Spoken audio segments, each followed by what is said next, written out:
بسم اللہ الرحمن الرحیم۔ عزیز طلبہ السلام علیکم۔ آج ہم تیسرے شعر سے اس کا آغاز کریں گے۔ کل ہم نے پہلے 2 اشعار کی تشریح پڑھی تھی۔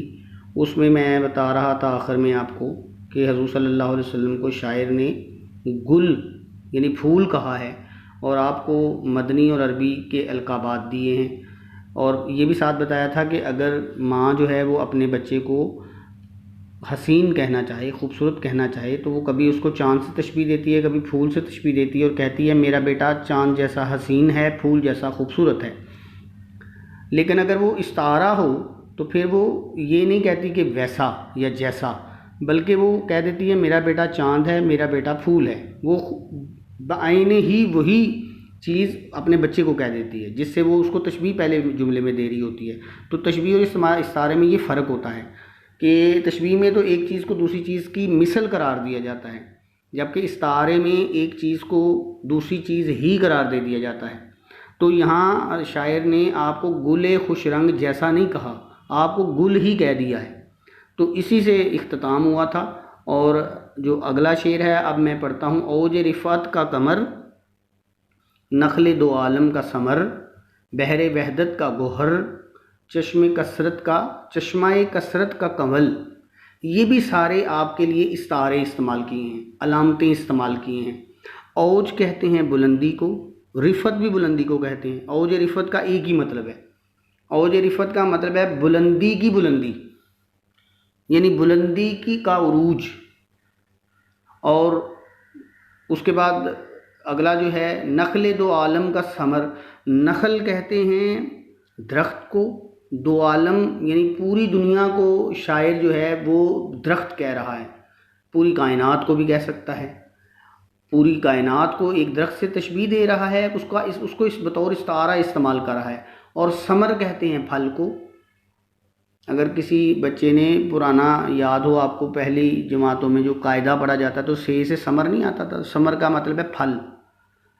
بحر وحدت کا گوہر، بحر بہت بڑے سمندر کو کہتے ہیں، چھوٹے سمندر کو کیا کہتے ہیں بھلا؟ یاد کیجئے، بحیرہ۔ چھوٹے سمندر کو بحیرہ کہتے ہیں، اور بڑے سمندر کو بحر کہتے ہیں، جسے انگریزی میں بڑے سمندر کو ہم اوشن کہتے ہیں، اور چھوٹے سمندر کو ہم سی کہتے ہیں۔ یہ ذرا سا فرق ہے۔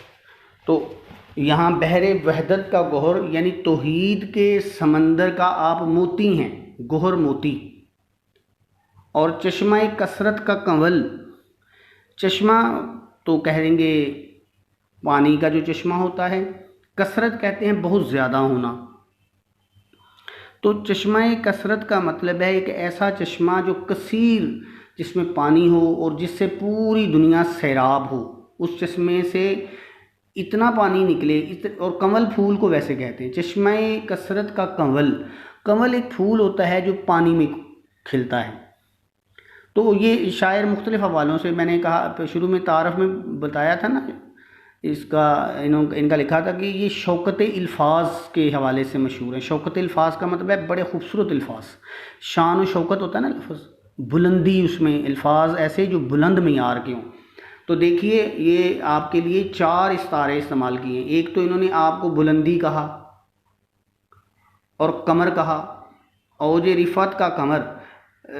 ایک تو آپ کو انہوں نے چاند کہا اور کہا کہ آپ وہ چاند ہیں جو سب سے بلند ہیں، اوج رفعت کا قمر ہیں آپ، یعنی بلندیوں کی بھی بلندی جہاں ختم ہو جاتی ہے وہاں پہ آپ کی شان مبارک کا چاند چمک رہا ہوتا ہے۔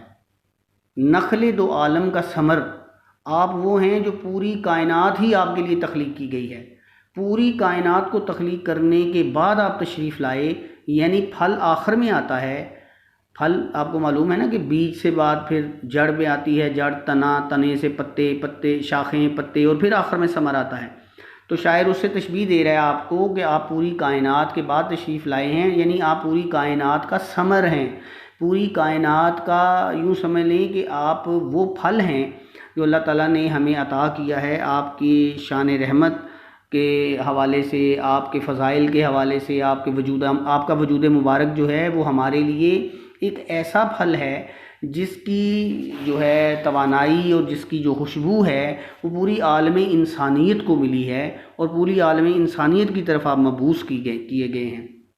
بحر وحدت کا گوہر ہیں آپ، توحید کا آپ نے انسانیت کو سبق پڑھایا ہے، اور پھر توحید کا جو سمندر ہے اس کی گہرائی میں جو موتی ہیں پڑے ہوتے ہیں، جو سمندر کی سب سے قیمتی دولت ہوتے ہیں۔ شاعر کہتا ہے آپ وہ دولت ہیں، یعنی آپ توحید کے معاملے میں آپ کا مقام اور مرتبہ آپ سب سے بلند ہے، آپ سب سے بڑے توحید کے مبلغ اور تبلیغ کرنے والے ہیں۔ آپ جب دنیا میں تشریف لائے تھے تو ہر طرف شرک اور بت پرستی اور جہالتوں کے اندھیرے تھے۔ آپ تشریف لائے اور آپ نے جو توحید کا جو سمندر ہے اس کے اندر سے جو نکلنے والے موتیوں کی جو چمک ہوتی ہے، آپ اس کی طرح آپ کا جو نور ہے وہ پوری دنیا میں چمکا اور بت پرستی اور جہالت کے اندھیرے چھٹ گئے، دور ہو گئے۔ آپ وہ گھور ہیں اور آپ چشمہ کثرت کا کنول ہیں، آپ وہ پھول ہیں جو اس چشمے میں کھلا ہوا ہے جہاں سے کوئی مایوس واپس نہیں جاتا۔ آپ سے جس نے بھی سوال کیا آپ نے اس سے بڑھ کر اس کو عطا کیا۔ تو آپ کو 4 استارے جو ہیں وہ آپ کی شان کے لیے استعمال کرتے ہیں، محسن کا پوروی، اور 4 آپ کو آپ کی جو ہے علامات کے طور پہ آپ کو 4 آپ کی شانیں بیان کرتے ہیں اس شعر میں۔ صرف آپ کو اوج رفعت کا چاند قمر چاند کو کہتے ہیں، یہ میں معنی اس کے آپ کو میں بتا چکا ہوں۔ پھر آپ کو درخت بھی کہا، یعنی آپ دو عالم کا ثمر ہیں، تو نخل کہا آپ کو، پھل بھی کہا آپ کو بحر وحدت بھی کہا۔ ویسے تو 4 کی بجائے 8-9 اس میں استارے بنتے ہیں، لیکن میں نے ذرا آپ کو آسانی کے لیے یہ بتا دیا ہے۔ تو اس کی تشریح جو ہے وہ آپ کے پاس موجود اگر کوئی کتابیں ہیں تو ادھر سے کیجیے گا۔ آپ مجھ سے میسج کر کے پوچھ سکتے ہیں کہ آپ کون سی کتاب لیں، کون سی کتاب نہ لیں۔ کچھ کتابیں آپ کو نہیں لینی چاہیے، کچھ آپ لے سکتے ہیں، کچھ بہت اچھی ہیں، کچھ اتنی اچھی نہیں ہیں۔ فی الحال تو ہم آپ کو زبانی ہی پڑھا سکتے ہیں۔ میں کلاس میں ہوتا تو میں یہ ساری تشریحات خود لکھواتا، موجود اپنے سامنے لکھواتا اور درستگی بھی کروا لیتا، لیکن ابھی مجبوری ہے، ابھی فی الحال میں اس کا مفہوم ہی بتا سکوں گا۔ لیکن بہرحال اس میں آپ کے لیے ایک یہ ہے سہولت کہ ایک دفعہ تو مفہوم ہم پڑھ لیں گے، اس کو میں جب کلاس میں آؤں گا تو میں دوبارہ بھی آپ کو سمجھانے کی حالت میں ہوں گا، پوزیشن میں ہوں گا۔ اگلا شعر ہے، ہو میرا ریشہ امید وہ نخل سرسبز جس کی ہر شخص شاخ میں پھول، ہر ایک پھول میں پھل۔ شاعر محسن کاکوروی جو ہیں وہ اگلے شعر میں یہ کہتے ہیں کہ میری امید یہ ہے، میری تمنا یہ ہے، میری خواہش یہ ہے کہ میں ہے تمنا کہ رہے نعت سے تیرے خالی۔ میرا خیال ہے شعر نیچے والا پڑھ گیا ہوں، نہیں میں اوپر والا نہیں پڑھ سکا، اوپر والا شعر پڑھتا ہوں۔ ہے تمنا کہ رہے نعت سے تیرے خالی، نہ میرا شعر نہ قطع نہ قصیدہ نہ غزل۔ پھر اگلا شعر بہت آسان ہے، دعا کیجیے امتحان میں یہ والا شعر آ جائے اور اس سے نیچے والے 2 اور اشعار آ جائیں۔ تو شاعر یہ کہتا ہے کہ میری یہ تمنا ہے، میری یہ خواہش ہے، میری یہ آرزو ہے، تمنا کا یہ مطلب ہے۔ اور آگے قطع، قصیدہ اور غزل میں نے آپ کو پہلے بھی بتایا ہوا ہے کہ قطع وہ اشعار ہوتے ہیں، 2 اشعار، کم سے کم 2 اشعار جن میں ایک مضمون بیان کیا جاتا ہے، اسے قطع بولا جاتا ہے۔ تو شاعر کہتا ہے کہ میری یہ خواہش ہے کہ نعت سے خالی نہ میرا قطع ہو، یعنی نہ میرا کوئی ایک شعر بھی میں لکھوں تو میں آپ کی مدح میں ہی لکھوں، آپ کی شان میں ہی لکھوں، آپ کی تعریف میں ہی لکھوں۔ 2 لکھوں تب بھی آپ کی شان میں لکھوں، قصیدہ لکھوں تو میں قصیدہ ہوتا ہے جو بادشاہوں کی شان میں لکھا جاتا ہے، اور وہ بھی میں آپ ہی کے لیے لکھوں، اور میں اگر غزل لکھوں تو وہ بھی میں آپ ہی کے لیے لکھوں۔ تو شاعر کی جو محبت ہے، اور آپ کو معلوم ہے تعارف میں ہم نے پڑھا کہ کتنی کم عمری میں آپ کو رسول اللہ صلی اللہ علیہ وسلم کی زیارت ہوئی، تو کتنا عشق رسول آپ کے دل میں موجزن ہوگا، کس قدر جلوے تڑپتے ہوں گے آپ کے سینے میں رسول اللہ صلی اللہ علیہ وسلم کی محبت کے، اسی کا اظہار کر رہے ہیں اور اپنی خواہش کا اظہار کر رہے ہیں کہ میرا دل کرتا ہے میں ہر وقت آپ کا ہی شعر پڑھتا، آپ کے لیے ہی شعر کہتا رہوں، بولتا رہوں۔ اور یہی میں اپنے طلباء کو بھی کہتا ہوں کہ دروشی پڑھا کیجئے، کہ قرآن مجید میں آیت ہے نا، ان اللہ و ملائکتہ یصلون علی النبی یا ایھا الذین آمنوا صلوا علیہ وسلموا تسلیما، کہ بے شک اللہ اور اللہ کے فرشتے ہر وقت بے شک اللہ اور اللہ کے فرشتے درود بھیجتے ہیں اپنے نبی پر، تو اے ایمان والو تم بھی نبی پر صلوات بھیجو اور سلام بھیجو۔ تو یہ بہت بڑا عمل ہے۔ تو شاعر جو جتنے بھی بڑے شعراء اردو ادب میں ہر ادب میں مسلمانوں میں گزرے ہیں، وہ اپنی شاعری چاہے وہ حتیٰ کہ میر اور غالب ہی کیوں نہ ہوں، اور اسے وہ نعت ضرور کہتے ہیں، تبرکن، احتراماً، محبت کے لحاظ سے، عشق کے لحاظ سے وہ اپنا ہدیہ عقیدت آپ صلی اللہ علیہ وسلم کی بارگاہ میں پیش کرتے ہیں۔ تو یہ بہت آسان شعر تھا یہ جو ہے۔ اس کے بعد اگلا جو شعر ہے، ہو میرا ریشہ امید وہ نخل سرسبز جس کی ہر شاخ میں ہو پھول، ہر پھول میں پھل۔ تو ریشہ جو ہوتا ہے نا، یہ دھاگے کو بھی کہتے ہیں، یہ ریشم کا جو دھاگا ہوتا ہے، یا جو کہہ لیں شاخوں میں بھی ریشے ہوتے ہیں۔ اب اس کی فی الحال تو یہی مثال دی جا سکتی ہے۔ ریشہ امید کا مطلب میری امید کا دھاگا، میری امید کی ڈور۔ اور نخل سرسبز، نخل پچھلے بھی آپ کے پڑھایا، نخل کسے بولتے ہیں؟ درخت کو۔ سرسبز ہرا بھرا درخت جو مطلب تازہ ہو، یعنی جو مرجھایا ہوا ہو نہ ہو، اور مردہ درخت بھی تو ہوتے ہیں نا جو بعض اوقات خشک ہو جاتے ہیں اور پھر بالآخر گر جاتے ہیں، کھوکھلے ہو جاتے ہیں، کہ یہ نخل سرسبز کا مطلب ہے کہ زندہ درخت، سرسبز شاخوں والا درخت۔ شاعر کہتا ہے، اور شاخ کا مطلب یہاں پہ ٹہنی لگا لیجیے آپ، اور پھول اور پھل یہ درخت پہ لگنے والی دو چیزیں ہیں، کسی پہ پھول لگتے ہیں پھر ساتھ میں پھل لگتے ہیں۔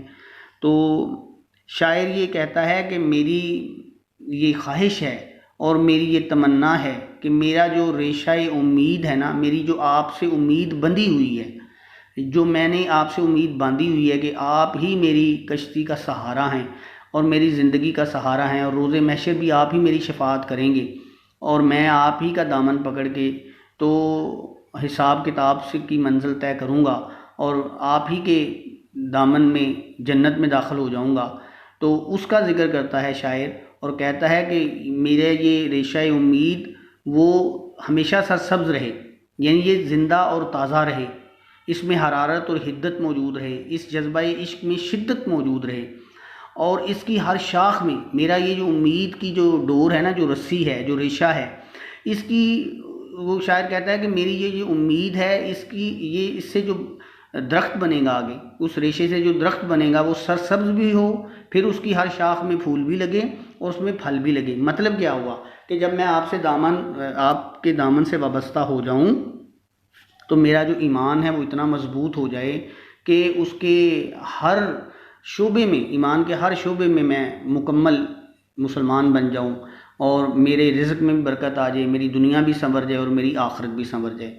تو ریشہ امید سے وہ کہہ رہے ہیں، اصل میں ریشے کی وضاحت آپ کو کر دوں، یہ جو یوں سمجھ لیں کہ جب ہم کوئی لکڑی لیتے ہیں تو لکڑی کے اوپر ایک چھلکا ہوتا ہے، تو چھلکا بھی اتارے نا تو اس کے اندر سے بھی ہلکے ہلکے دھاگے نکلتے ہیں۔